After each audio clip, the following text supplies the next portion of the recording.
થરાદ જિલ્લામાં સમાવતા કંબોઈ ગામે વિરોધ। આજે કંબોઈ 4 રસ્તા સજ્જડ બંધ, વેપારીઓ આંદોલનમાં જોડાયા। કાંકરેજ તાલુકાને થરાદ જિલ્લામાં સમાવતા કાંકરેજ પ્રજાજનોમાં રોષ જોવા મળ્યો। કાંકરેજને બનાસકાંઠામાં સમાવવા માટે સમગ્ર કાંકરેજ તાલુકાની પ્રજા આંદોલનના મોડમાં તૈયાર। કાંકરેજ તાલુકાનું કંબોઈ ગામ પણ આજે જડબેસલાક રીતે બંધમાં જોડાયું હતું ને સમગ્ર વેપારીઓ દ્વારા બંધનું એલાન આપી ધંધા રોજગાર બંધ રાખી તમામ વેપારીઓ બંધમાં સ્વેચ્છાએ જોડાયા હતા। આજે કંબોઈ ગામના તમામ વેપારીઓએ પોતાના ધંધા બંધ રાખી કાંકરેજને બનાસકાંઠામાં સમાવવામાં આવે તે માટે આંદોલનમાં જોડાયા હતા। તાલુકો બનાસકાંઠા જિલ્લામાં જોડાયેલો હતો અને એને વાવ થરાદમાં લઈ જવાની માંગણી કરેલી છે સરકારશ્રીએ। એટલે અમારો કાંકરેજ તાલુકો બનાસકાંઠામાં જ રહેવા દેવાનો છે। સરકારશ્રી જોડે એવી માંગણી કરીએ છીએ અને કાંકરેજ તાલુકાના ટોટલ જે ગામો આવતા હોય બનાસકાંઠામાં સમાવેશ કરવાના છે એવી સરકાર જોડે માંગણી કરીએ છીએ। સરકાર ના લે તો તમે શું કરવા માંગો છો? સરકારશ્રી જો બનાસકાંઠા જિલ્લામાં કાંકરેજ તાલુકો ના લે તો અમે રસ્તો બંધ કરી અને રસ્તો તોડીને ઉગ્ર આંદોલન કરવા તૈયાર છીએ। વેપારીઓ, સરપંચ, ગામ લોકોની લોક લાગણીને ધ્યાને રાખી અને આ સ્વયંભૂ બંધ પાડવામાં આવેલું છે। આ લોકોની લોક લાગણી એવી છે કે બનાસકાંઠામાં જ આ વિસ્તારને રાખવામાં આવે, કાંકરેજ તાલુકાનો થરાદમાં સમાવેશ ના કરવામાં આવે, જે બદલ અત્યારે આ બંધ પાડવામાં આવેલું છે। સરકારને મારી નમ્ર વિનંતી છે કે કાંકરેજ તાલુકાને બનાસકાંઠામાં જ રાખવામાં આવે।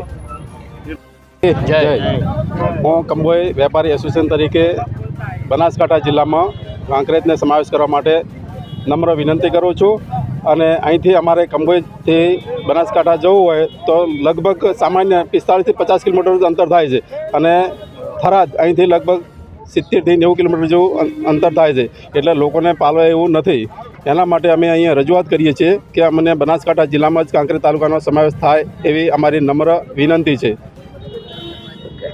અમારો કાયમ જિલ્લો છે બનાસકાંઠાની અંદર કાંકરેજ તાલુકો જે છે મુખ્ય મથક કાંકરેજ શિહોરી એ પણ એક ઐતિહાસિક સ્થળ છે અને આ જિલ્લો કાયમી આ તાલુકો બનાસકાંઠા જિલ્લામાં છે અને આ કંબોઈ, આંગણવાડા, લક્ષ્મીપુરા, નિજાસણ, રાંજેર આ તમામ 20 ગામો એ નમ્ર અપીલ છે કે આ તાલુકો અમારે બનાસકાંઠા જિલ્લાની અંદર રહેવો જોઈએ।